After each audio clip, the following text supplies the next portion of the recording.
Have you ever lain awake long after the house has gone quiet?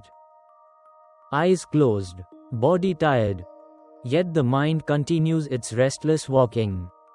Have you ever turned from one side of the bed to the other, hoping sleep will arrive if you just find the right position, while thoughts rise like unfinished conversations? Have you ever felt that strange heaviness in the chest at night, when the world finally stops asking for you, but your own worries refuse to leave? It might be late evening now. Perhaps the lights are dim. The phone rests nearby, face down, finally silent. Outside, the sounds of the street have softened. Inside, something is still holding on. Your jaw may be slightly clenched without you noticing. Your shoulders may still be lifted, as if tomorrow is already demanding an answer. Your breath might be shallow, careful, alert, even though there is nothing you need to do right now. If this is you, there is nothing wrong with you. You are not weak for feeling this way. You are not failing at rest. Your system has simply been trained to carry more than it should. In the language of Dharma, this is not a flaw. It is a sign of deep responsibility, deep care, deep effort. But even responsibility must learn when to bow. In Indian wisdom, night has always been a sacred teacher. It is the time when action dissolves into being, when duty loosens its grip, when the soul remembers it does not need to manage the universe alone. The Buddha spoke of dukkha, the quiet unsatisfactoriness that arises not from life itself, but from clinging, from holding tomorrow in the arms of tonight, from replaying what cannot be changed while the body begs for rest. You may feel that if you let go, something important will be forgotten, that if you relax, something will fall apart. This fear is ancient. It has visited kings and farmers, parents and seekers alike. But Dharma teaches something gentle here. Rest is not escape. Rest is alignment. When you allow yourself to rest, you are not abandoning your duties. You are returning strength to the one who must carry them. Just as the bowstring must loosen at night to hold its power at dawn. Tonight is not asking you to solve anything. It is not asking you to understand your entire life. It is only asking you to arrive. Arrive in the body that has carried you through this day. Arrive in the breath that has never once forgotten you. Arrive in the quiet that has been waiting patiently beneath your thoughts. Nothing needs to be forced. Nothing needs to be fixed. You are allowed to set your burdens down here. As we continue, you will not be asked to believe anything new, only to remember something old. That you are part of an order larger than effort. That Dharma does not require strain. That surrender is not collapse, but trust. For now, simply listen. Let the words come and go like passing clouds. If sleep arrives, let it take you gently. If it does not, that is also okay. You are held tonight by breath, by stillness, by a path that continues. Even when you rest, when the night takes things personally, it is often around this hour. The room is dark, but the mind feels brightly lit. You lie on the bed, one arm across the chest, the other resting beside you. The pillow is cool. The fan hums steadily. And yet the body does not sink. A moment from the day returns without invitation. A comment that was too sharp. A silence that felt heavier than words. A message read twice, then a third time, searching for meaning. The chest tightens a little. The stomach contracts, as if bracing. Your breath shortens, not because you are afraid, but because something inside is preparing to defend. This is how the night often begins. Not with fear of the dark, but with the quiet replaying of being misunderstood, of being judged, of being seen in a way that did not feel fair. The mind circles one question again and again. Why did this happen to me? Why did they say that? Why do I feel like this? Without noticing, you become the center of every scene. Every tone feels personal. Every reaction feels like a verdict. Even silence feels like rejection. This is not because you are self-absorbed. It is because the mind is trying to protect something it believes is fragile. The psychological knot here is subtle. The mind assumes there is a solid self inside that must be defended. An image, a role, a worth that can be damaged by words or situations. So it stays alert. It replays. It argues silently. It prepares better responses for a conversation that has already ended. At night, this habit becomes louder. There are no distractions left to interrupt it. The body wants rest, but the mind believes vigilance is necessary. In the language of Dharma, this is clinging to self. Not in a philosophical way, but in a very human one. The Buddha noticed this pattern clearly. He saw that much of our suffering does not come from events themselves, but from how tightly the mind wraps those events around the idea of me. Tonight, we are not going to pull that knot apart. We are only going to look at it gently. Because seeing always comes before release. Stay here for a moment. With the body on the bed. With the breath as it is. With the simple recognition that nothing needs to be defended right now. We will continue from here. The Buddha named this misunderstanding anatta. Not as an idea to debate, but as a mirror to look into. Anatta means there is no fixed self that must be protected at all costs.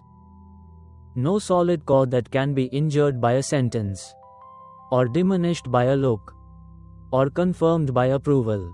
What you call me is actually a moving process. Thoughts arising, feelings passing, memories surfacing and dissolving. None of them permanent. None of them needing defense. At night, the mind forgets this. It treats each thought as evidence, each emotion as truth, each memory as a judgment carved in stone. But the Buddha saw something quieter. That experiences happen. And then the mind adds a second layer. This should not have happened to me. They should not have spoken to me like that. I should have been different. This second layer is where sleep is lost. Let me tell you about someone like you. His name was Arjun. Arjun worked long days.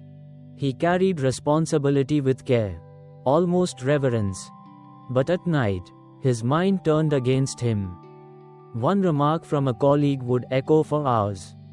A brief silence from a loved one would expand into fear. He would lie on his back, staring into the dark, replaying conversations as if they were trials. Prosecutor, defendant, judge, all played by the same tired mind.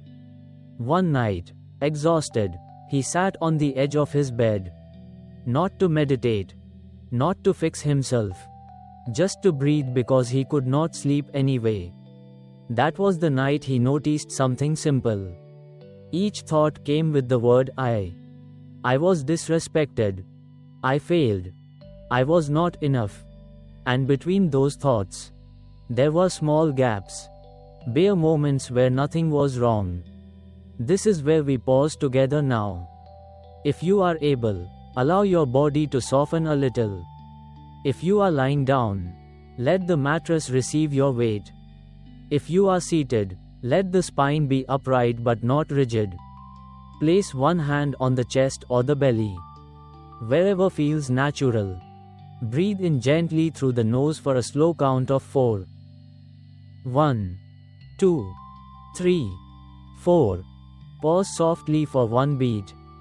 Not holding, just noticing. Then breathe out slowly for a count of 8. 1, 2, 3, 4, 5, 6, 7, 8. Do this 2 more times. No effort.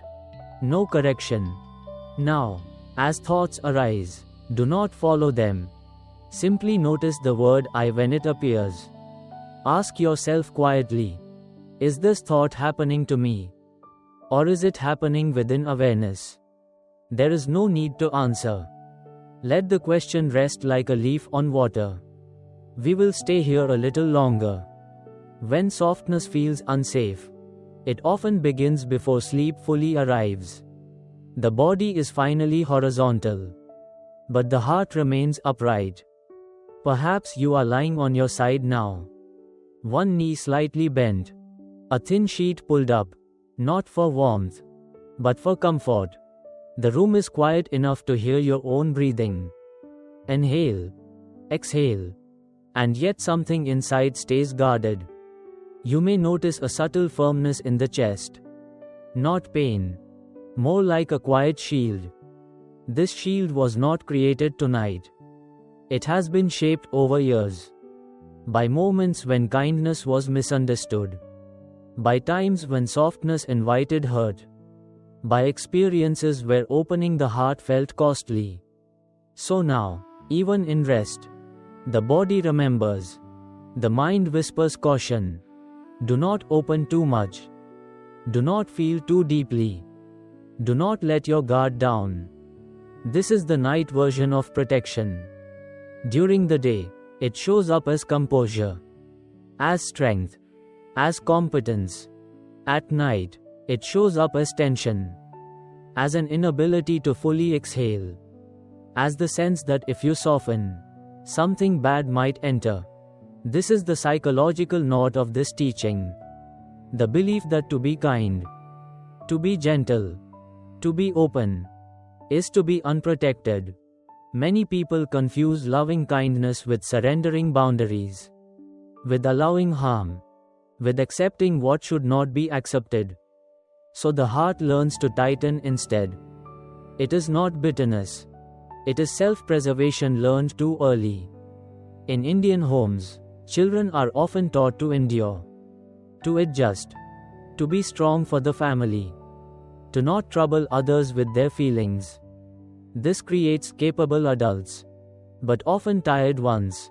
Adults who can give endlessly, but struggle to receive. Adults whose kindness flows outward easily, but rarely inward. At night, this imbalance becomes clear. The body asks for care. The heart asks for gentleness. And the mind responds with discipline instead. Sleep does not come easily to disciplined hearts. The Buddha spoke of metta, loving kindness, not as politeness, not as moral duty, but as a state of the heart that feels safe enough to open. Metta was never meant to be fragile.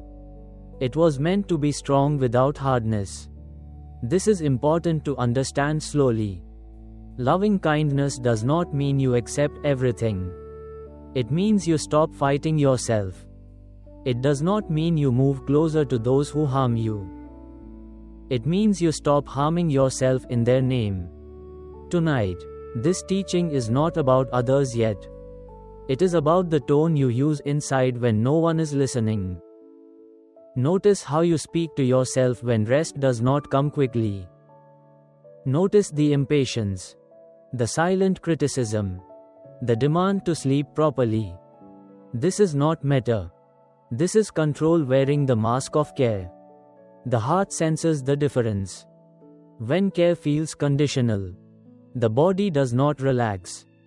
Imagine a mother holding a child who cannot sleep. She does not scold the child for being awake. She does not instruct the child to relax better. She stays. She softens. She creates safety. The Buddha used this image deliberately. Not sentimentally, but precisely. Because the nervous system understands safety before it understands logic.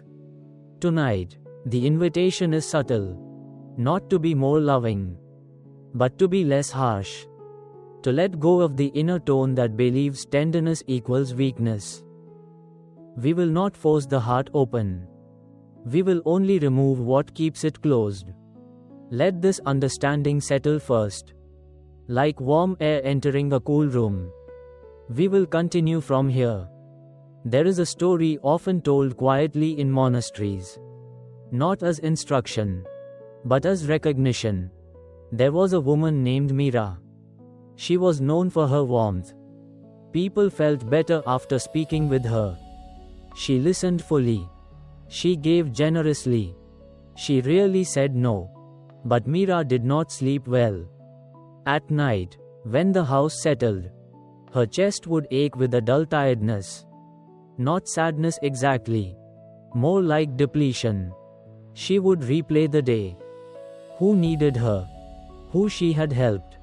Who she might have disappointed by resting instead of responding? Her kindness was real. But it had learned to flow in only one direction. One evening, after a long day caring for an ill relative, Mira sat on the floor beside her bed. She did not plan to pray. She did not plan to practice anything. She simply could not lie down yet. Her breath was shallow. Her shoulders were tight. Her hands rested in her lap, palms down, still holding the day. In that moment, she remembered a single line she once heard in a teaching. Metta is not something you give. It is something you allow. This changed the direction of her attention. Instead of asking how to be kinder, she asked a different question. Where am I refusing gentleness? The answer was immediate and uncomfortable. She noticed how quickly she judged her own exhaustion. How she treated rest as something to be earned. How she believed softness toward herself would make her less useful to others. This belief had kept her upright for years. But it had also kept her tense. The Buddha understood this tension deeply. That is why metta begins with oneself. Not because the self is more important, but because the heart cannot give what it does not know. When loving kindness is withheld from the inside, outer kindness becomes effortful, and effortful kindness always collapses into fatigue. Metta is not emotional warmth. It is permission to exist without defense. Let us begin the practice gently now. If you are lying down, allow your body to remain exactly as it is. No need to adjust unless something feels painful. If you are seated, let the spine rise naturally. Not rigid. Not collapsed. If you are driving or listening while moving, keep your eyes open and simply listen. Place one hand over the center of the chest, or on the belly, wherever contact feels reassuring rather than forced. Begin to breathe naturally. Do not change the rhythm yet. Notice the temperature of the breath as it enters. Notice the subtle release as it leaves. Now gently lengthen the exhale. Not by pushing, but by allowing. Inhale through the nose for a count of 4. 1, 2, 3, 4. Exhale softly for a count of 6. 1, 2, 3, 4, 5, 6. Again. Inhale. 1, 2, 3, 4. Exhale. 1, 2, 3, 4, 5, 6. Let the shoulders drop a fraction on the out breath. Let the jaw loosen. Now bring to mind yourself as you are tonight. Not an ideal version. Not a calm version. Just you. Notice if any resistance appears. Any voice that says you do not deserve gentleness yet. You do not need to argue with that voice. Simply place one phrase beside it. Silently. Without forcing emotion. May I be safe. May I be at ease.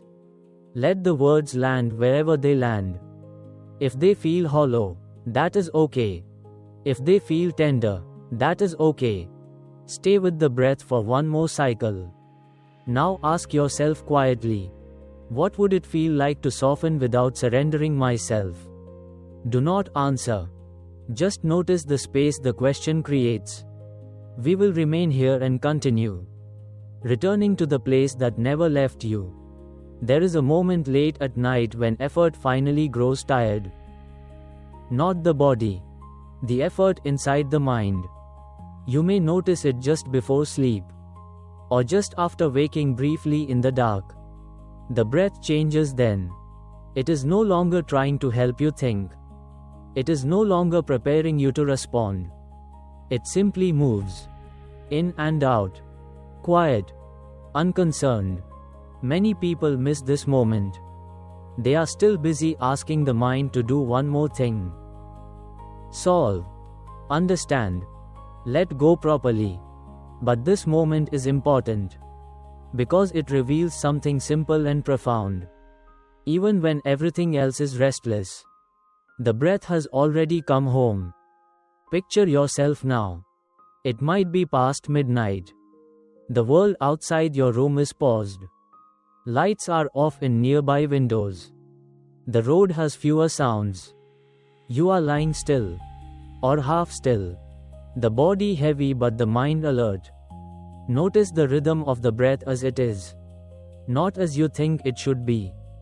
Perhaps it is shallow. Perhaps uneven. Perhaps barely noticeable. That is fine. The breath does not ask to be improved. It asks to be noticed. The psychological note here is subtle but powerful. Most people treat the breath as a tool. Something to use to calm down. Something to control so sleep will come. This keeps the breath in the world of effort. And effort keeps the nervous system awake. The Buddha offered a different relationship. Not breath as technique, but breath as refuge. He taught mindfulness of breathing not as a method to fix the mind, but as a way to remember where you already are. Breathing is happening whether you manage it or not. It has been happening since before you knew your name. It will continue even when you sleep. This means something important. You do not need to hold yourself together. Something deeper already is. Many people struggle at night because the mind believes it must stay vigilant. That rest equals danger. That if awareness loosens, something will go wrong.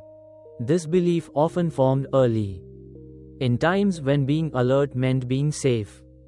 When responsibility arrived before rest was learned. The body remembers this history. So when the lights go off, the mind stays on.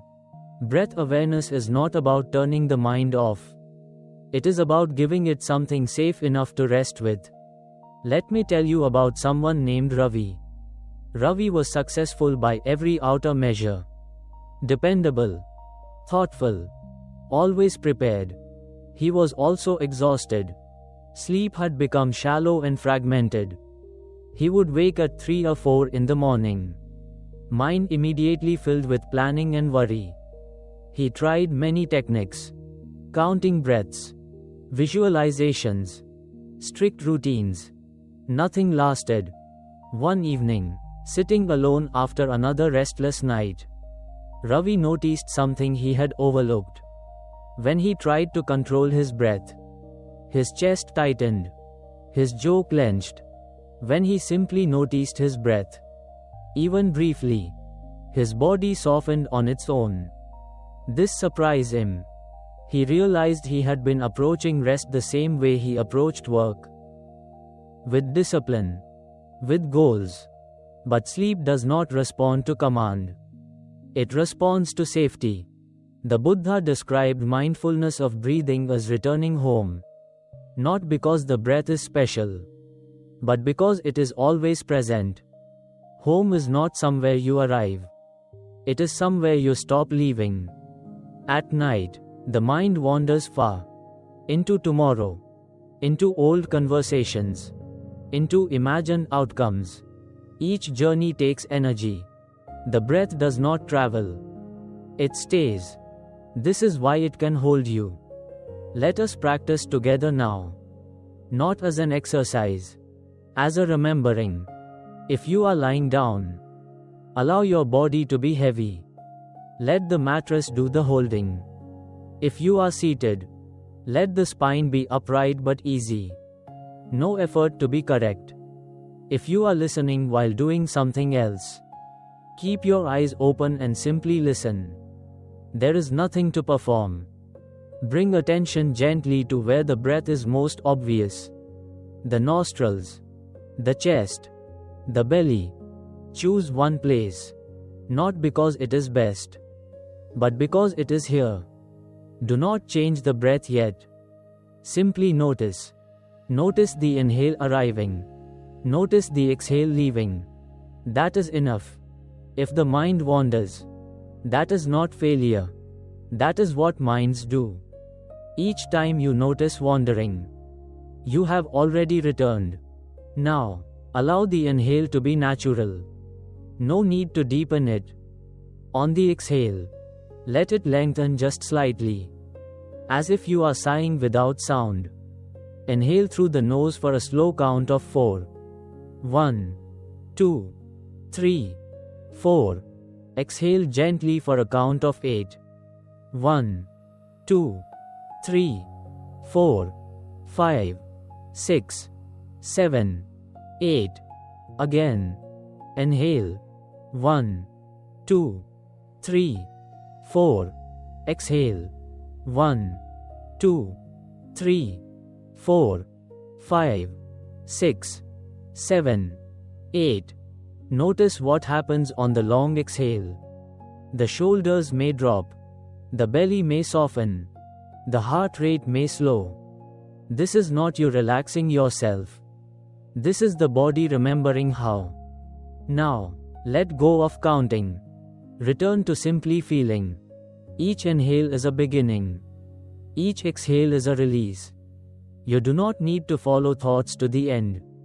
You can let them rise and fall with the breath.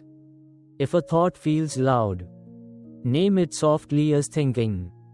Then come back to the sensation of breathing. No judgment. No correction. Ravi practiced this each night. Not to sleep faster, but to stop fighting wakefulness. Some nights sleep came quickly. Some nights it did not. But something changed. He no longer felt trapped in his mind. He had a place to rest attention, even when sleep was distant. Over time, his nervous system learned something new. That darkness did not require vigilance. That letting go did not mean losing control. That awareness could be gentle. This is the gift of mindfulness of breathing. It does not promise perfect sleep. It offers companionship.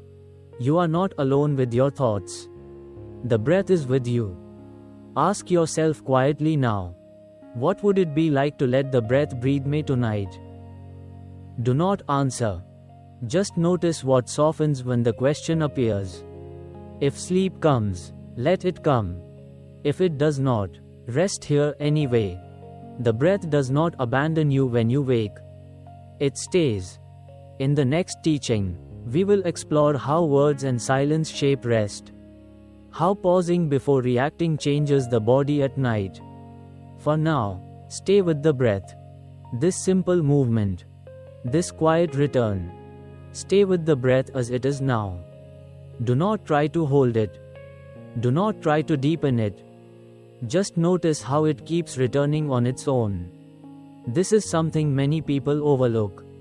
Even when the mind wanders far, the breath never leaves. Thoughts can travel years into the past, or rush ahead into imagined futures. The breath does not follow them. It remains here. This is why the Buddha pointed to breathing again and again. Not because it is mystical, but because it is trustworthy. When everything else feels unstable, the breath continues without asking for reassurance. There is another quiet layer to this teaching. At night, many people believe they must fall asleep to rest. But the body understands rest before sleep. Rest begins the moment effort softens. Ravi noticed this slowly. Some nights he lay awake for a long time. But instead of tightening against wakefulness, he stayed with the rhythm of breathing. He stopped demanding that the night give him something. He allowed it to be what it was. Something subtle happened then. Even when sleep did not arrive, his body no longer felt at war. His jaw unclenched. His shoulders settled. His thoughts lost their sharp edges. This is important, because insomnia is not only about lack of sleep. It is about tension layered on top of wakefulness. The breath dissolves that second layer. The Buddha called this the end of the second arrow. The first arrow is being awake. The second arrow is fighting being awake. Mindfulness of breathing removes the second arrow. You may notice this yourself. Perhaps you are still awake right now. But are you tense about it? Or simply present? Feel the difference. Let us return gently to the body again. If you are lying down, notice the points of contact. The back of the head on the pillow. The shoulders against the mattress. The weight of the hips. The legs resting. You do not need to relax these places.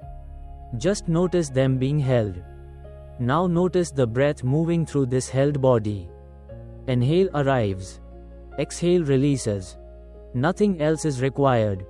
If a thought arises saying this is not working, treat it like any other thought. Notice it.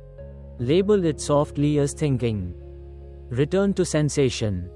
The breath is not here to perform. It is here to accompany. Ask yourself quietly now, what happens if I stop trying to fall asleep and simply rest with the breath? Again, do not answer. Let the question loosen something instead. There is a deep kindness in this practice, because it does not demand success. It does not ask you to be calm. It does not ask you to empty the mind. It only asks you to be here. Night after night, this changes the relationship with rest. Sleep stops being an achievement. It becomes a visitor that arrives when conditions are gentle. For now, stay with this gentleness. We are not finished yet. When silence becomes an act of care, night has a way of replaying words. Not entire conversations. Just fragments. A sentence that lingered too long. A tone that felt sharp. Something you wish you had said differently. You may notice it now. The mind rehearsing responses that will never be spoken. The body tensing as if the moment is still happening. Even in bed, the nervous system prepares to speak. Perhaps your jaw tightens slightly. Perhaps the tongue presses against the roof of the mouth. Perhaps the chest lifts, ready to explain, defend, justify. This is the body remembering unfinished speech. During the day, words are necessary. They help us navigate roles, duties, relationships. But at night, words often overstay. They keep the body alert. They keep the mind upright. They prevent the descent into rest. The psychological knot here is the urge to respond. The belief that something unresolved must be spoken internally, or else it will remain unsafe. Many people think they are awake at night because of worry. But often, it is because the mind is still talking, arguing silently, explaining to someone who is not present, defending a self that no longer needs defense. The Buddha placed great care around speech. Not only spoken words, but the inner speech that never reaches the mouth. Right speech was not only about morality. It was about timing, appropriateness, and knowing when silence is wiser than explanation. At night, most inner speech is no longer useful. It cannot change the day that has passed. It cannot prepare the body for rest. Yet the habit continues. This habit often formed in environments where being understood was necessary for safety. Where silence meant being overlooked. Where speaking quickly meant protecting oneself. The body learned this well. So even now, in the dark, it stays ready. Let me tell you about someone named Nikhil. Nikhil was thoughtful and articulate. He chose words carefully. People trusted his explanations. But at night, his mind exhausted him. He would replay conversations repeatedly, editing sentences, rehearsing responses, correcting misunderstandings that had already ended. His body felt tired, but his inner voice refused to lower its volume. One night, after lying awake for hours, Nikhil noticed something small. Each time a memory arose, his body reacted as if he needed to speak. Jaw engaged, breath lifted, shoulders tightened. He realized he was still in conversation, even though the room was empty. The next evening, instead of trying to sleep, he tried something different. He did not argue with the thoughts. He did not force them away. He asked one gentle question. Is speaking still needed right now? Something softened. The Buddha understood that silence is not absence. It is presence without friction. Noble silence does not mean suppression. It means choosing not to add what is unnecessary. At night, much inner speech is unnecessary. Not wrong, just mistimed. Silence here becomes an act of care for the body. Let us explore this together gently. If you are lying down, notice the position of the jaw. Is it clenched without effort? Is the tongue pressing upward? Without forcing, allow a small gap between the teeth. Let the tongue rest at the bottom of the mouth. This is not relaxation. It is permission. Now notice the breath. Inhale through the nose naturally. Exhale slowly through the mouth, as if fogging a mirror without sound. Again. Inhale. Exhale. As you breathe out, imagine the inner voice lowering its volume slightly. Not silenced, just quieter. Now notice if a thought arises that wants to explain something, to correct something, to finish a sentence. Do not push it away. Simply say silently, not now. This is important. You are not saying never. You are saying not now. The body understands this. Stay with the breath for a few cycles. Inhale. Exhale. If another thought arises, acknowledge it gently. Then return to silence. Silence here is not emptiness. It is space. Nikhil practiced this night after night. At first, the inner voice protested. It insisted something important would be lost. But slowly, the body learned something new. That it did not need to speak to be safe. That understanding could wait. That rest did not require resolution. His sleep changed gradually. Not perfect, but deeper. The moments of wakefulness lost their sharpness. They felt quieter, less confrontational. Silence became a companion rather than a threat. This is the gift of right speech at night. Knowing when not to speak, even inwardly. Ask yourself quietly now. What words am I still carrying that can rest until morning? Do not answer. Let the question do the work. We will continue from here. Stay with this quiet for a moment longer. Notice how unfamiliar it may feel. To not finish the sentence. To not resolve the thought. The mind has been trained to believe that clarity comes from explanation. But the body knows another kind of clarity. The clarity that comes when nothing is demanded of it. At night, unresolved words often feel urgent, as if they carry weight that cannot be put down. But most of that weight is not in the words themselves. It is in the tension of holding them. Nikhil noticed this one evening when a familiar memory returned. A conversation from earlier that day. A colleague's tone that felt dismissive. A response he wished he had phrased differently. The words began forming automatically. Sharper this time. More precise. More convincing. And then he remembered the practice. He did not stop the thought. He did not finish it either. He noticed his jaw. Tight. He noticed his breath, high in the chest. So he exhaled slowly, and let the sentence dissolve halfway through. Something unexpected happened. The body relaxed first, before the mind agreed. The shoulders dropped. The chest softened. The urge to continue weakened. The thought returned again. And again he said silently, "Not now."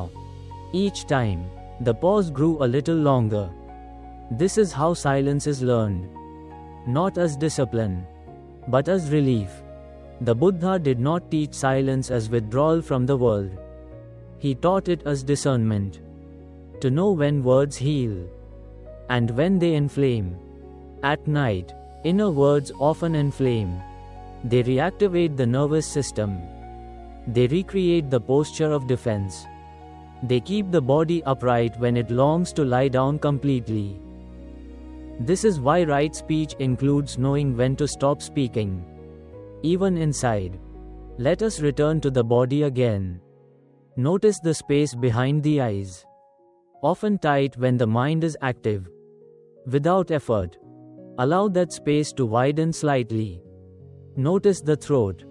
Often holding unspoken words. Let it soften. Now breathe in through the nose gently. And breathe out slowly. Imagining the words you did not say leaving with the breath. You do not need to choose which words. The body knows. Stay with this for 2 or 3 breaths. If silence feels uncomfortable, that is okay. Discomfort here is not danger. It is unfamiliar safety. Ask yourself quietly now. What if silence tonight is not avoidance, but kindness? Do not answer. Just notice what settles. Nikhil found that some nights the practice lasted minutes. Other nights, only seconds. Both were enough. Because the goal was not to be silent forever. Only to give the body a break. Over time, the inner voice learned something new. That it would be heard again in the morning. That rest did not erase meaning. That silence did not equal loss. The nights grew gentler. Not because life became simpler, but because the night was no longer asked to carry the day. We will stay here a little longer before moving on. When choosing yourself feels like betrayal, there is a particular heaviness that arrives late at night. Not from what you did, but from what you agreed to. You may feel it now as you lie still. A faint pressure behind the eyes. A tired ache in the lower back. A sense that the day took more than it gave. The body knows before the mind admits it. Perhaps you said yes when something inside whispered no. Perhaps you stayed available longer than you had energy for. Perhaps you carried someone else's urgency as if it were your own duty. At night, there is nowhere for this weight to hide. The mind may try to justify it. They needed me. It was the right thing to do. I should be able to handle this. But the body speaks a different truth. It says enough. Not angrily. Just honestly.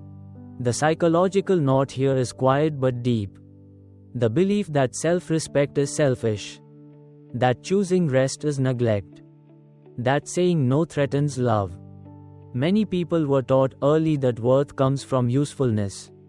From being dependable. From not causing inconvenience.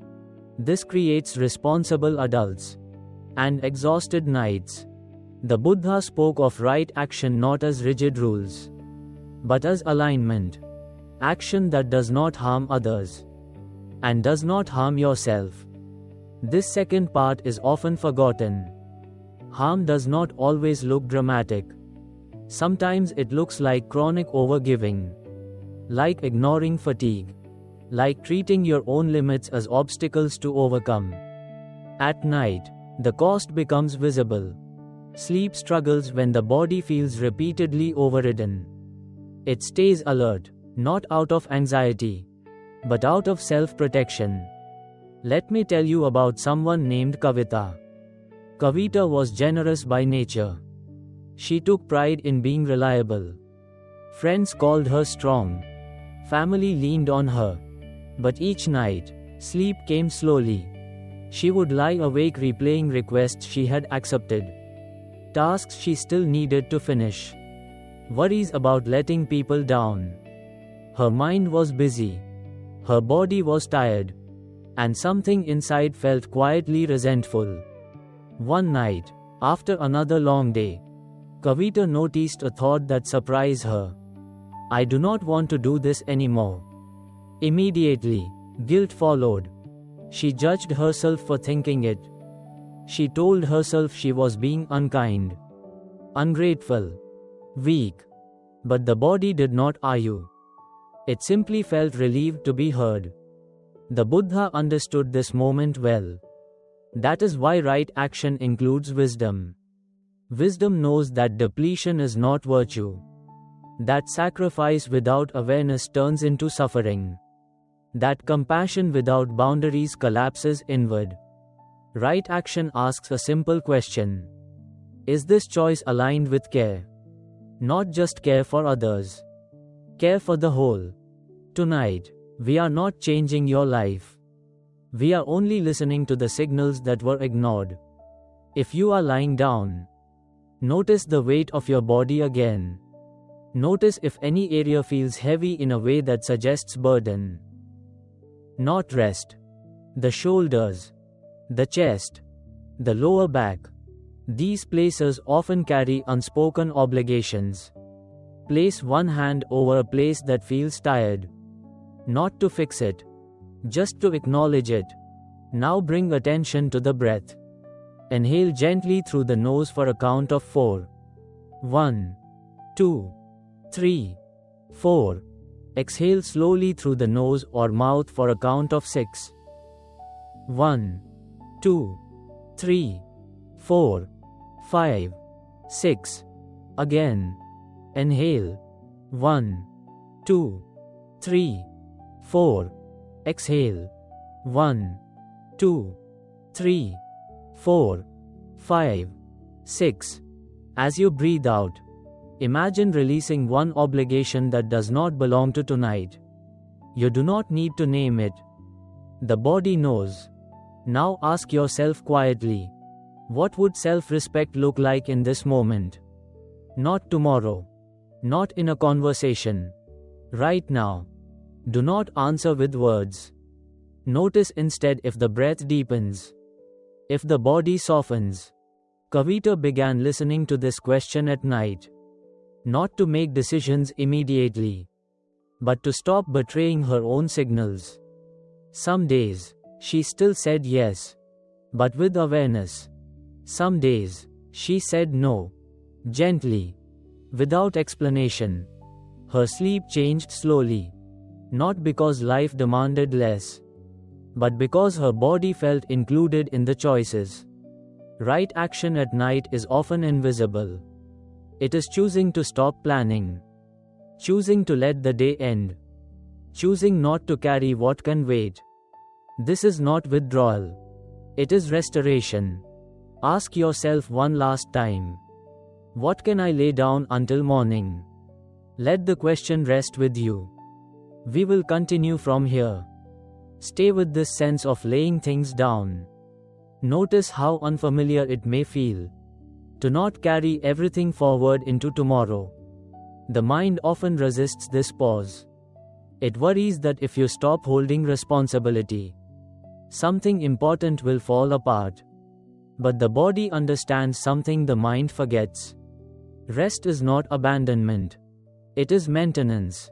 Kavita noticed this resistance clearly. On nights when she tried to rest, a quiet unease would surface, as if stopping meant she was letting someone down. She felt it in her chest first. A tightening. Then a familiar story followed. If I do not keep going, I am failing. Instead of arguing with the story, she returned to the body. She noticed how tired her hands felt, how her shoulders ached as if still carrying invisible bags, how her breath stayed shallow, ready to respond. She placed one hand over her chest, the other over her belly, And she breathed. Not to calm down, but to listen.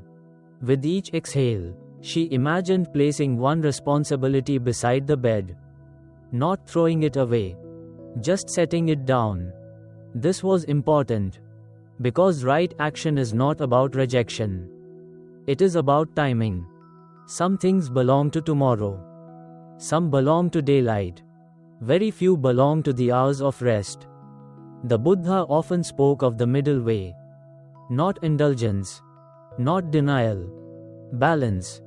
At night, balance means not asking the body to keep proving its worth. You may notice now that the body responds quickly to permission. When effort loosens, muscles soften without instruction. The breath deepens without control. This is not weakness. It is intelligence. Let us return again to the breath. Inhale gently through the nose. Exhale slowly, allowing the belly to rise and fall naturally. No counting this time. Just noticing the wave. As you breathe out, silently offer yourself this phrase: I am allowed to rest. If resistance appears, that is okay. Do not push it away.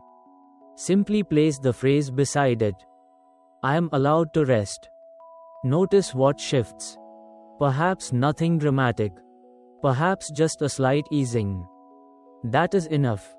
Kavita did not change overnight. But she stopped ignoring herself. Over time, her nights grew kinder. Not because demands disappeared, but because her body no longer felt betrayed. Right action at night is often invisible. No one praises it. No one notices. But the nervous system does. It remembers when you choose care over obligation. It remembers when you include yourself in compassion. Stay here for a few more breaths. Nothing else is required. We will continue when you are ready.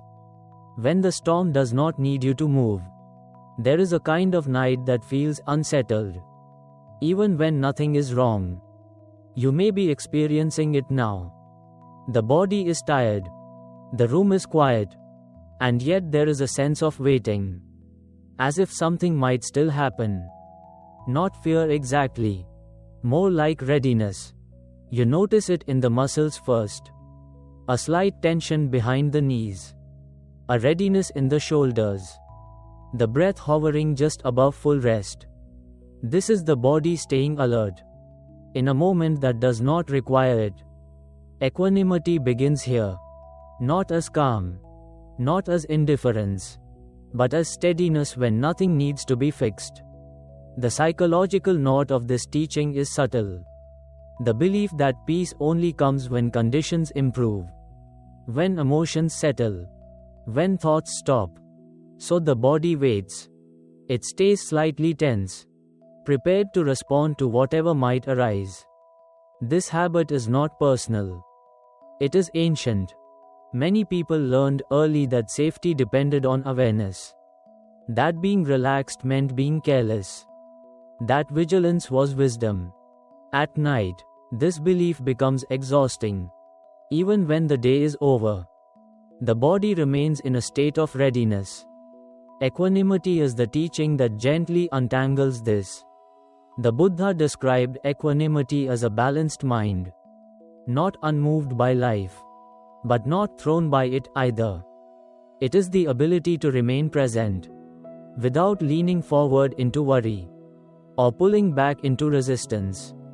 At night, equanimity means allowing experience to pass, without adding urgency. Let me tell you about someone named Sanjay. Sanjay had lived through many changes. Career shifts, family responsibilities, unexpected losses. He managed them well on the outside. People admired his composure. But at night, his body struggled. Sleep came late and lightly. He woke often, heart beating a little faster than necessary. Nothing was wrong, but nothing felt fully settled either.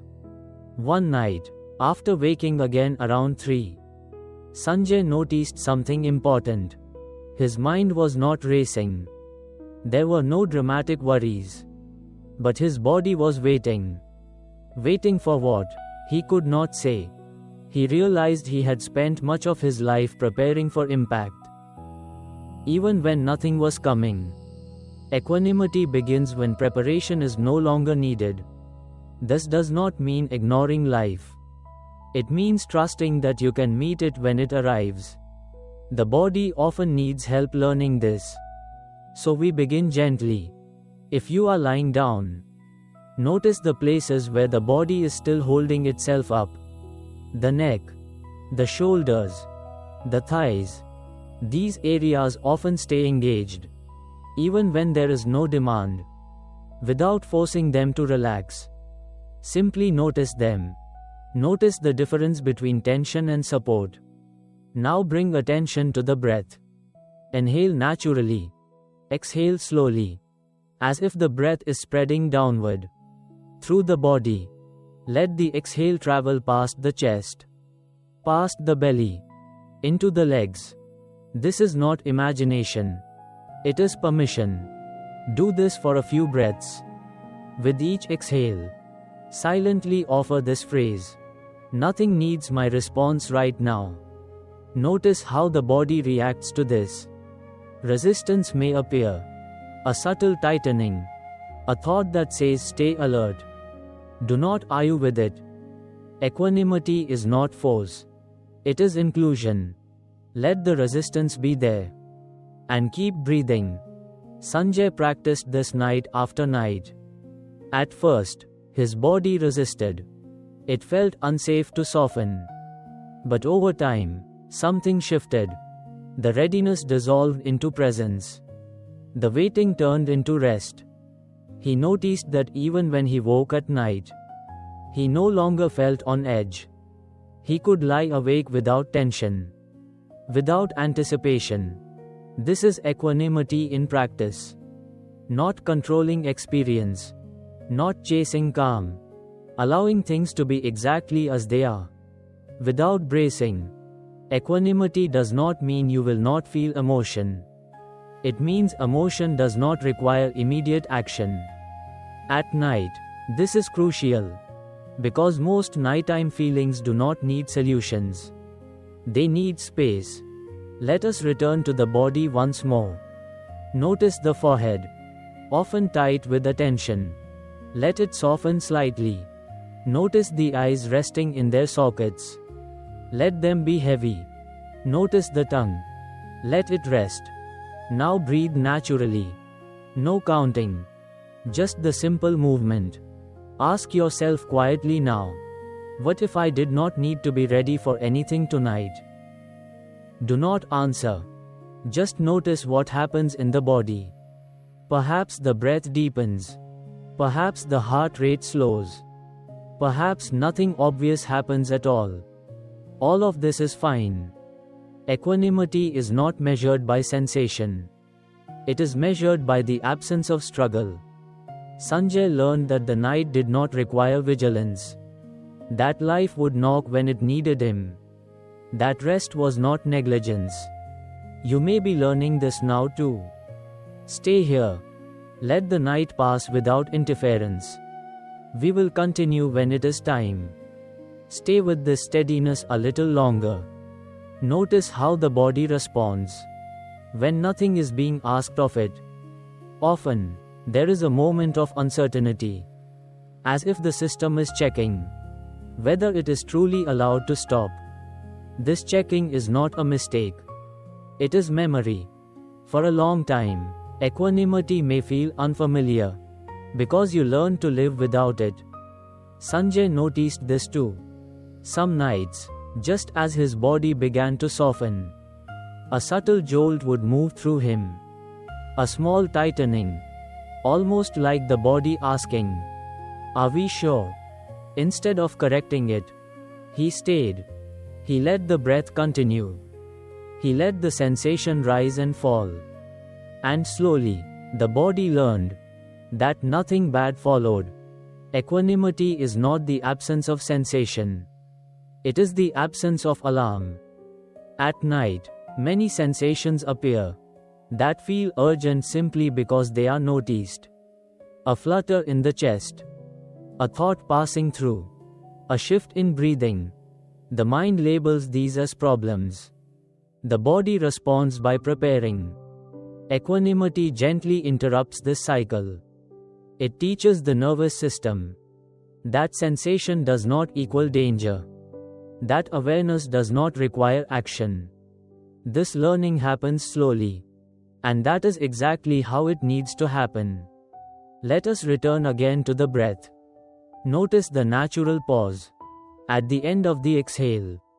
Not forced, not held, just the moment before the inhale arrives again. Rest there. This pause is equanimity in physical form. Nothing is missing. Nothing is required. Stay with that pause for 1 or 2 breaths. If a thought appears saying, "I should be asleep by now," notice how the body reacts. Perhaps a tightening, perhaps a frustration. Then offer yourself this phrase quietly.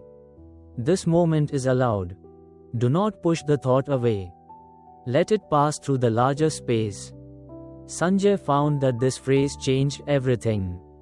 Not because it made him sleep faster, but because it removed the fight.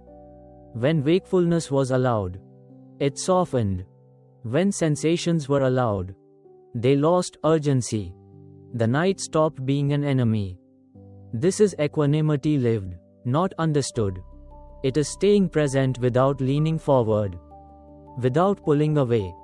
It is the middle place between effort and collapse. Let your body feel this now. Notice how the mattress supports you. Notice how the breath continues without instruction. Notice how nothing is asking you to respond. This is not giving up. This is trusting life to knock when it needs you. Ask yourself quietly now, what if I do not need to manage this night? Again, do not answer. Just notice. If the body softens, let it. If it resists, let that be too. Equanimity includes resistance. Nothing here needs to be different. We are still here together. When the second wound is optional, there is a moment at night when discomfort appears, and something inside immediately reacts. You may notice it now. A tightness in the chest, a heaviness behind the eyes, a sudden wave of sadness, irritation, or fear, without a clear story attached.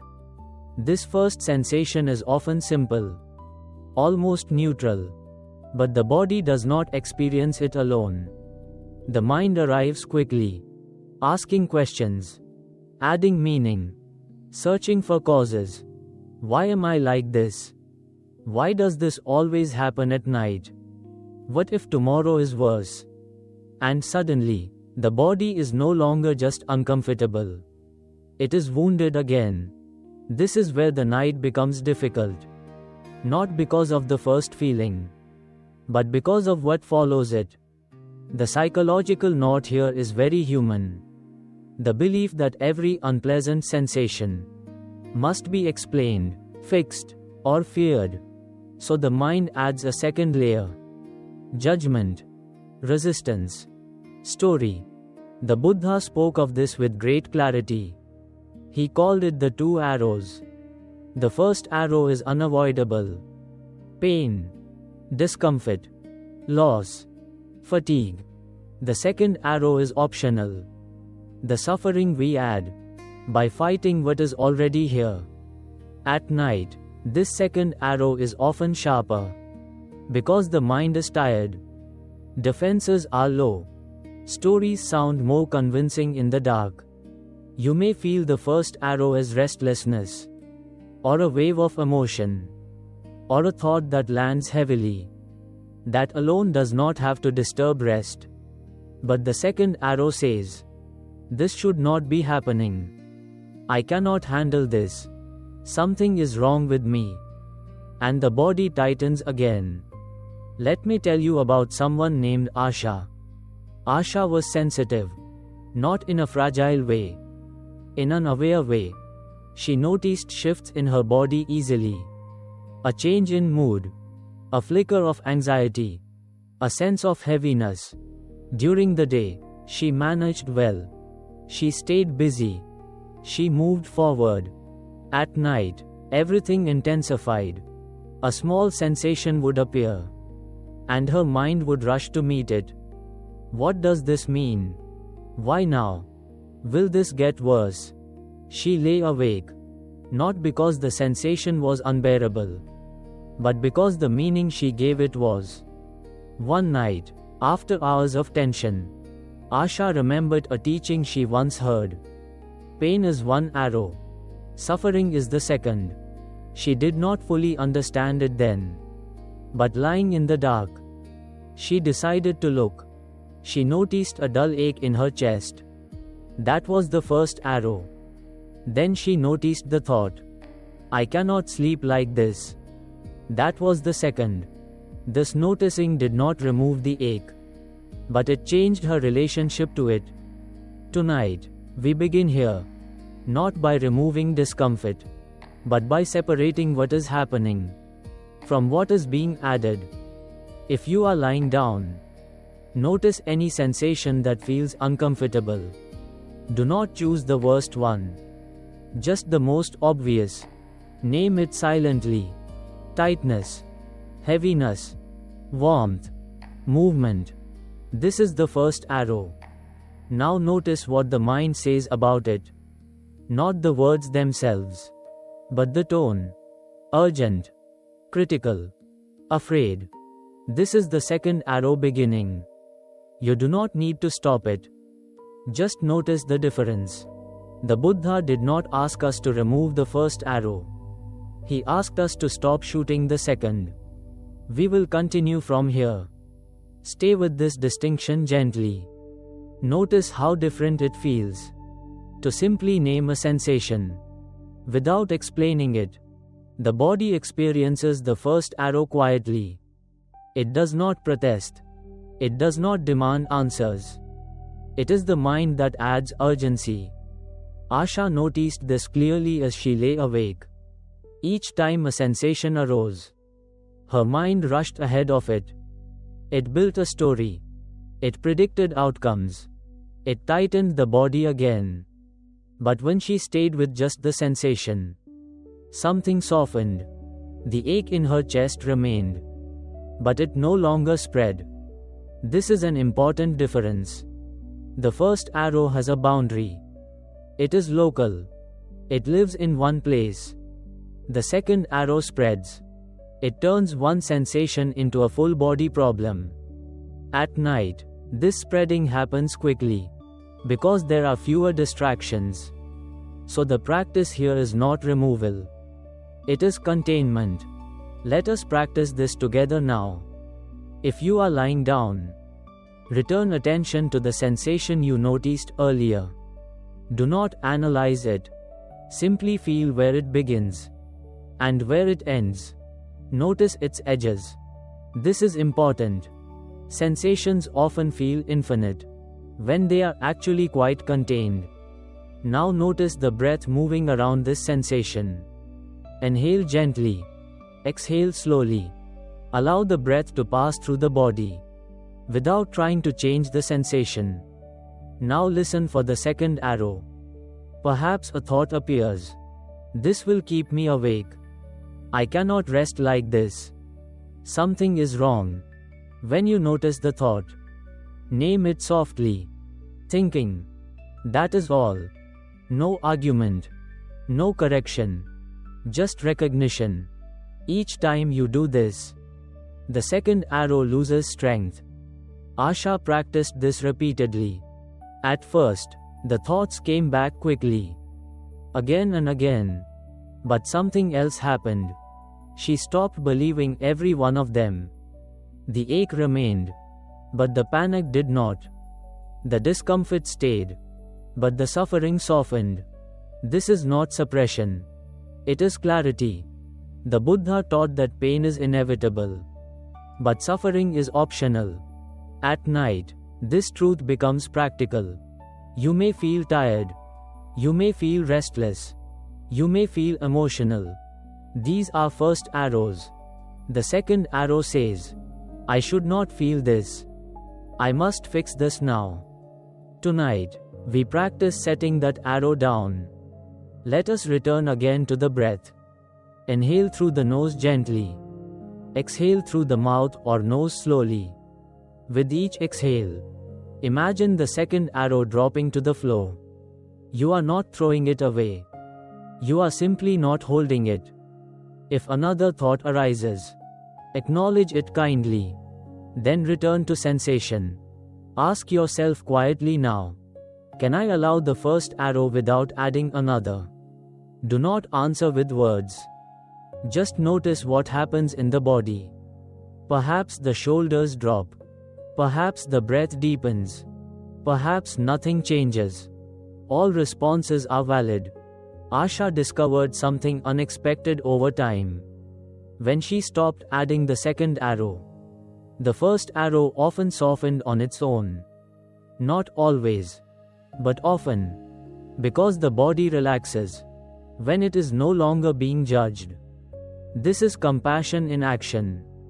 Not making discomfort disappear, but refusing to punish yourself for feeling it. Stay here for a few breaths. Nothing else is required. We will remain with this teaching a little longer. When not responding is the deepest wisdom. There is a moment at night when something inside you wants to reach out. Not with hands, with attention. A memory surfaces. A person's face. A message that was not sent. Or one that was. You may feel the impulse now. To resolve. To explain. To check. To revisit. The body remains still. But the mind leans forward. This leaning is subtle. It does not feel like action. It feels like concern. Yet the nervous system responds. As if something must be done. The heart rate lifts slightly. The breath becomes thinner. The body prepares to engage. This is where the night often loses its depth. The psychological knot here is the belief that connection requires response. That silence is neglect. That not acting means not caring. So even in the dark, the mind stays conversational. The Buddha spoke of noble silence, not as withdrawal from life, but as a profound form of understanding. Silence, when chosen wisely, is not absence. It is protection. At night, noble silence turns inward. It is the choice to not continue conversations that no longer exist, to not answer questions that cannot be resolved in the dark, to not reopen doors that need daylight and clarity. Many people confuse silence with suppression. But noble silence is not pushing away. It is setting something down. Because the time is wrong. Let me tell you about someone named Leela. Leela was thoughtful and deeply relational. She cared about harmony. She noticed when something felt unfinished. At night, this sensitivity became heavy. A single unresolved interaction could keep her awake for hours. She would rehearse messages, compose explanations in her head, imagine responses to responses. Her body stayed alert, even though no one was present. One night, after another long stretch of wakefulness, Leela noticed something new. Each time her mind reached outward, her body leaned with it. Her neck tightened. Her chest lifted. Her breath paused. It was as if she was sitting up inside, even though she was lying down. She remembered a teaching she once heard. There is a silence that is alive. That night, instead of answering the thought, she did something different. She stayed quiet. Not forcefully. Not stubbornly. She simply did not continue. The thought arose. She noticed it. And she did not reply. This felt uncomfortable at first. Like ignoring someone important. But she stayed. And something shifted. We will continue from here. She noticed the urge again a few minutes later. The mind reached outward, as if tapping gently on a closed door. Are you sure you want to leave this unanswered? Her body responded immediately. A tightening in the throat. A subtle lift in the chest. This time, Leela did not push the urge away. She did not label it wrong. She simply did not follow it. She let the thought arrive. And she let it pass. Without adding a reply. This was not indifference. It was restraint guided by care. At first, the silence felt empty, unnatural, almost cold. But as she stayed with it, another quality appeared. Spaciousness. Her breath slowed. Her shoulders softened. Her body stopped leaning forward. She realized something important. Most nighttime responses are not acts of wisdom. They are acts of habit. They come from momentum, not clarity. The Buddha understood this deeply. That is why noble silence is part of the path. Not because speech is wrong, but because timing matters. At night, clarity is low. The nervous system is sensitive. Emotions speak louder than wisdom. Responding from this place often creates more knots, not fewer. Noble silence says, this can wait. It does not say ignore forever. It says honor the right moment. This teaching is especially important for rest, because every unanswered inner question loosens the grip on the body. Let us explore this gently together now. If you are lying down, notice if the mind is reaching outward in any way. Perhaps toward a person. Perhaps toward a situation. Perhaps toward tomorrow. Notice how the body responds to that reach. The chest lifts. The breath tightens. The body prepares. Now, without judging the impulse, see if you can let it pause. Not stop. Just pause. Return attention to the body. Feel the weight of the head on the pillow. Feel the support beneath the shoulders. Feel the legs resting. Now breathe in gently through the nose. And breathe out slowly, as if settling deeper into the surface beneath you. If a thought arises that wants a response, acknowledge it softly. Then offer this phrase inwardly. Not now. That is all. Notice how different this feels from pushing the thought away. Not now is respectful. It honors the concern, without letting it lead. Leela practiced this for many nights. Some nights, the impulses were strong. They returned again and again. Other nights, they softened quickly. What mattered was not the outcome, but the relationship. She stopped treating every thought as a command. Her body noticed this immediately. The heart rate slowed. The breath deepened. The night felt less crowded. This is noble silence in the body. Not a rule. A relief. You may notice now that the mind still offers things to respond to. That is okay. Silence does not mean absence of thought. It means absence of engagement. Let the thoughts pass like distant voices. In another room. You do not need to answer. Ask yourself quietly now. What if silence tonight is an act of wisdom? Do not answer. Just notice what happens when you do not respond. We will remain here a little longer. When you finally see what you have been carrying, there is a particular clarity that arrives late at night. Not sharp. Not analytical. Quiet. You may notice it in moments when the mind slows just enough for something to become obvious. A thought you have believed for years suddenly feels less solid. A familiar worry loses its authority. A pattern reveals itself without accusation. This is not thinking harder. It is seeing more clearly. You may feel it now, as a slight widening behind the eyes, or a softening in the chest. Clear seeing often arrives this way. Unannounced. Undramatic. The psychological knot here is projection. The habit of placing inner states onto outer events. Believing the world is demanding what the mind is creating. At night, projection intensifies. The mind has fewer anchors. Thoughts echo more loudly. A feeling arises. And the mind searches outward for its cause.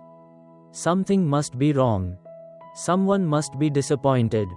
Tomorrow must be difficult. But often, none of this is actually present. The Buddha called this clear seeing.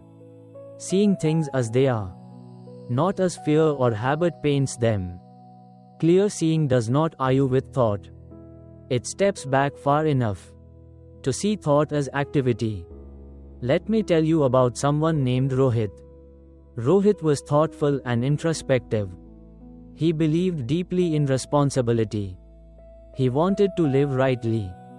At night, this sincerity turned heavy. A sense of unease would appear.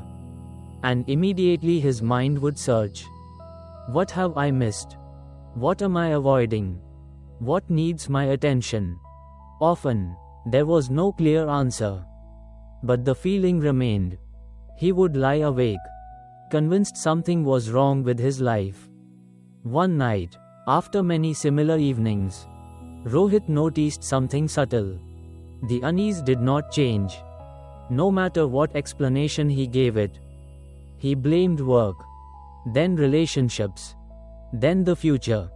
Each story felt convincing for a moment, then dissolved. The feeling stayed. This was the moment clear seeing began. He realized the feeling was real. But the stories were optional. The Buddha taught that much of our suffering comes from mistaking mental activity for reality. Thoughts are not facts. They are events. Feelings are not instructions. They are signals.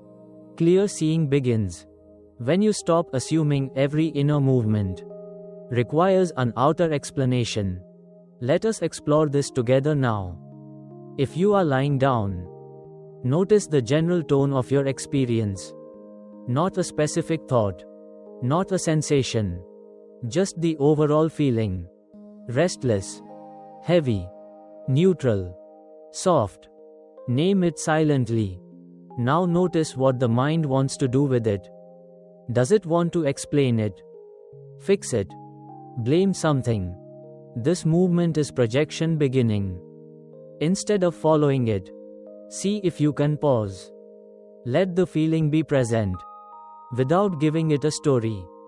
Return attention to the breath. Inhale gently. Exhale slowly. Notice how the breath exists, without explanation. Now look again at the feeling. Has it changed? Shifted?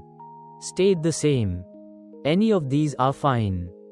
What matters is that you are seeing directly, not through assumption. Rohit practiced this night after night. He stopped asking, "What is wrong with my life?" and started asking, "What is actually here right now?" The difference was profound. Some nights, there was fatigue. Some nights, sadness. Some nights, simple restlessness. None of these meant failure. They were conditions, not verdicts. Clear seeing removed a heavy burden. He no longer treated every discomfort as evidence of a problem. This changed his sleep. Not immediately, but deeply. Because the nervous system relaxes when it is not constantly scanning for threat. Clear seeing is not positive thinking. It is accurate perception. At night, this accuracy is essential, because the mind is prone to exaggeration, and the body pays the price.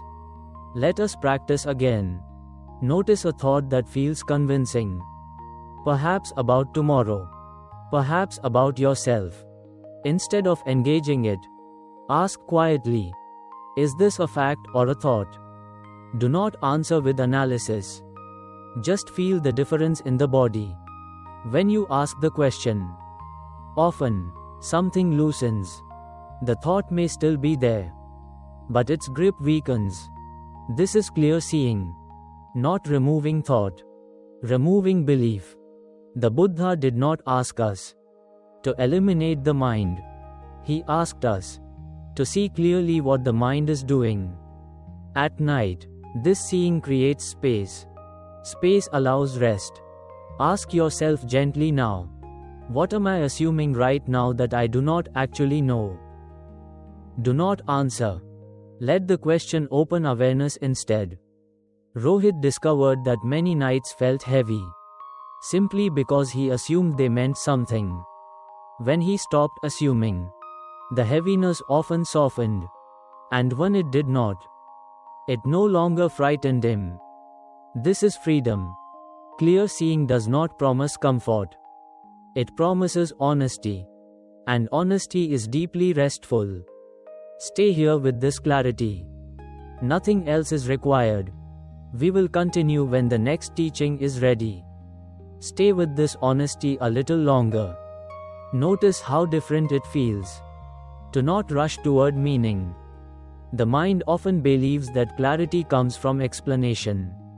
But clear seeing comes from staying close to what is actually here. Rohit noticed this on a night when a familiar heaviness returned.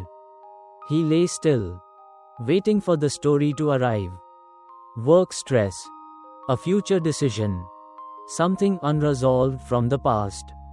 The mind offered each possibility politely, as if saying, choose one. But instead of choosing, he stayed with the feeling itself. It was not dramatic, just a dull pressure in the chest, a sense of inward weight. He noticed something surprising. The feeling did not ask to be explained. It only asked to be felt. When he stayed with it without naming a cause, it stopped escalating. The body softened slightly. The breath slowed. The mind, having nothing to work on, grew quieter. This is an important moment in clear seeing, because projection thrives on uncertainty. When you do not know what something is, the mind fills in the gap. Clear seeing leaves the gap open. It does not rush to close it. The Buddha taught that suffering increases when we confuse perception with interpretation. At night, this confusion is common. A sensation arises. The mind interprets it as danger. The body reacts as if danger is real. Clear seeing interrupts this chain. Let us practice again now. Notice any sensation or feeling present. Not the story, just the raw experience. Now notice if the mind is trying to connect it to something outside the moment. Past, future, someone else. See that movement clearly. This is projection in action. You do not need to stop it. Just see it. Return attention to the breath. Inhale gently. Exhale slowly. Let the breath anchor awareness. Without explaining anything. Now return attention to the sensation. Notice if it feels different when it is not being interpreted. Often, it feels smaller, more local, less personal. Rohit found that many nights felt heavy simply because he assumed heaviness meant failure. When he stopped assuming, the weight lost its meaning. It became just another experience, passing through awareness. This did not remove all discomfort, but it removed fear. Clear seeing does that. It separates experience from threat. This is deeply restful, because the nervous system relaxes when it is no longer misinformed. Ask yourself quietly now, what am I seeing clearly for the first time tonight? Do not answer with words. Just notice. Perhaps it is a habit. Perhaps a belief. Perhaps simply the breath moving freely. All of this is enough. Clear seeing is not a destination. It is a way of meeting what is already here. At night, this meeting allows the body to stand down. Nothing else needs to be done. We will remain with this clarity a little longer before moving on. When letting go is no longer a decision, there is a quiet exhaustion that comes, not from doing too much, but from holding too tightly. You may feel it now. As the night stretches on, the body is tired, yet something inside still grips. Not a specific thought, not a clear fear, just the sense that if you loosen your hold, something will slip away. This is the moment the teaching of letting go appears, not as advice, as necessity. The psychological knot here is the belief that control equals safety, that vigilance keeps life intact, that surrender is collapse. Many people confuse letting go with giving up, but the Buddha spoke of letting go as wisdom born from seeing clearly what cannot be held. At night, this becomes unmistakable. You cannot control sleep. You cannot force rest. You cannot manage tomorrow from this bed. Yet the habit of control continues. The mind reviews, plans, adjusts, as if effort itself will guarantee safety. Let me tell you about someone named Dev. Dev was disciplined and thoughtful. He believed deeply in preparation. During the day, this served him well. He anticipated problems. He stayed organized. At night, it turned against him. His body lay still, but his mind stayed active.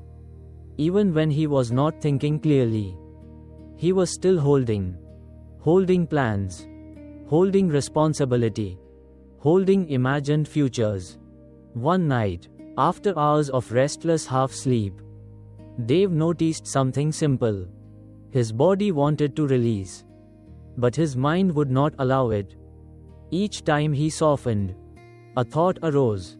What if? What if I forget something? What if I fail? What if tomorrow is harder? He realized then that he was guarding against a future that was not present. This is where letting go begins. Not by pushing thoughts away, but by recognizing that holding them does not help. The Buddha taught that clinging is the root of suffering. Not because life should not be cared for, but because some things cannot be secured through effort. Sleep is one of them. Peace is another. Letting go is not an action. It is the end of an unnecessary action. We begin gently. If you are lying down, notice where the body is still braced. The forehead, the jaw, the hands. Often, control lives there. Without forcing relaxation, see if you can allow these places to rest as they are. Now notice the breath. Inhale naturally. Exhale slowly, as if the body is sighing downward. With each exhale, notice if something loosens on its own. Now bring to mind one thing you are still holding tonight. Not the most dramatic, just the most present. You do not need to name it clearly. Just notice the sensation of holding. Where is it felt? Chest, stomach, throat. This is the grip. Now ask yourself quietly, is holding this helping right now? Do not answer with words. Just notice what happens in the body. Often, something releases before the mind agrees. Dev noticed this too. Each time he asked the question, his shoulders dropped slightly. Not because the problem was solved, but because the body recognized that effort was misplaced. Letting go does not mean forgetting. It means trusting timing. It means understanding that some things belong to daylight. Night is not for carrying the world. The Buddha did not teach letting go as indifference. He taught it as intelligence, knowing what can be done and what must be released. At night, almost everything must be released. Let us practice again. Inhale gently. Exhale slowly. As you exhale, silently offer this phrase: I release what is not mine to carry right now. If resistance appears, that is okay. Do not force release. Just place the phrase beside the resistance. I release what is not mine to carry right now. Notice if the body responds. Perhaps a deeper breath. Perhaps a settling. Dave practiced this not to sleep faster, but to stop fighting the night. Over time, something changed. He stopped trying to finish the day in his mind. He allowed incompleteness. This is important, because life is always incomplete at night. There is always more that could be done, more that could be planned. Letting go is the decision to let that be true. The body rests when it is not asked to solve life. Ask yourself one last question quietly. What if tonight I do not need to be in control? Do not answer. Just notice. If fear appears, let it be there. If softness appears, let it spread. Letting go is not dramatic. It is quiet. It often feels like permission, rather than achievement. Dave found that some nights, he still woke. But when he did, he no longer tightened. He rested in wakefulness. And often, sleep followed on its own. This is the end of control, not collapse. Trust. Trust in breath. Trust in the body. Trust that life will meet you when morning comes. For now, nothing more is needed. This teaching rests here. When boundaries no longer need apology. There is a particular tension that appears at night, after a day of saying yes. Not loud, not dramatic, just a thin layer of regret resting on the body. You may feel it now, as a tightness behind the ribs, or a dull ache in the shoulders, or a sense that the day reached too far into you. Nothing terrible happened, no clear harm, and yet, something feels crossed. This is the moment when boundaries speak quietly, not as anger, as fatigue. The psychological knot here is the belief that boundaries require justification, that saying no must be explained, that choosing yourself needs permission. So even when the body is exhausted, the mind rehearses apologies. I should have handled that better. I should not feel this way. I should be more understanding. At night, these thoughts keep the nervous system alert, because guilt is a form of vigilance. The Buddha understood this deeply, that compassion without wisdom turns inward as harm. Boundaries without guilt are not walls. They are clarity. They mark where your responsibility ends and another's begins. Let me tell you about someone named Ananya. Ananya was caring and conscientious. She valued harmony. She avoided disappointing others whenever possible. During the day, this made her dependable. At night, it made her restless. She would replay moments where she felt stretched thin, conversations where she agreed too quickly, requests she accepted without checking herself. Her body felt heavy with something unspoken. One night, after a particularly long day, Ananya noticed a simple truth. Her exhaustion was not from doing too much. It was from overriding herself. She had crossed her own boundary. Without acknowledging it, the body remembers these moments. Sleep becomes shallow when the self feels ignored. Boundaries without guilt begin, not with saying no to others, but with listening inwardly. Let us begin gently. If you are lying down, notice any place in the body that feels tight in a protective way. Not tension from stress, tension from holding back. The throat, the chest, the belly. These are common places where unsaid no lives. Place one hand there, not to fix, just to recognize. Now bring attention to the breath. Inhale slowly through the nose. For a count of 4. 1, 2, 3, 4. Exhale gently for a count of 6. 1, 2, 3, 4, 5, 6. Again. Inhale. 1, 2, 3, 4. Exhale. 1, 2, 3, 4, 5, 6. With each exhale, imagine releasing the need to justify yourself. You do not need to name what you are releasing. The body knows. Now ask yourself quietly, what did I need today that I did not allow? Do not answer with words. Just notice what arises. Perhaps sadness. Perhaps relief. Perhaps resistance. All are welcome.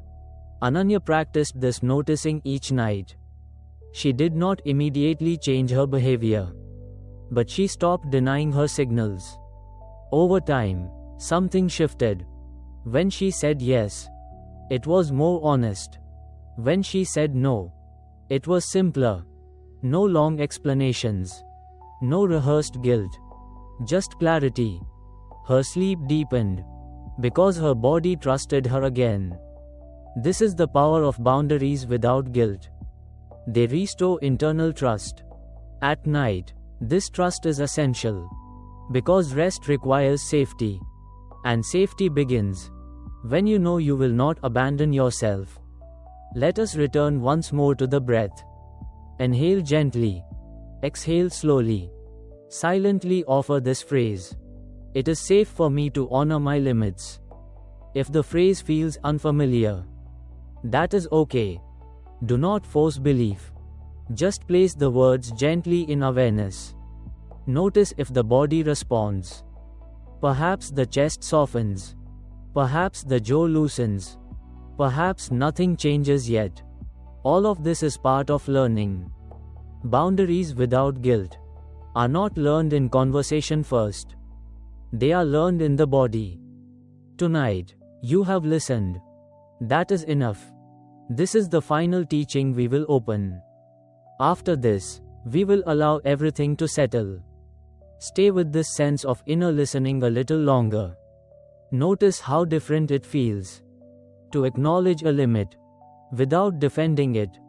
Often, when the body signals no, the mind rushes to soften it with explanation, to justify, to apologize. But at night, no explanation is needed. The body already knows what was crossed.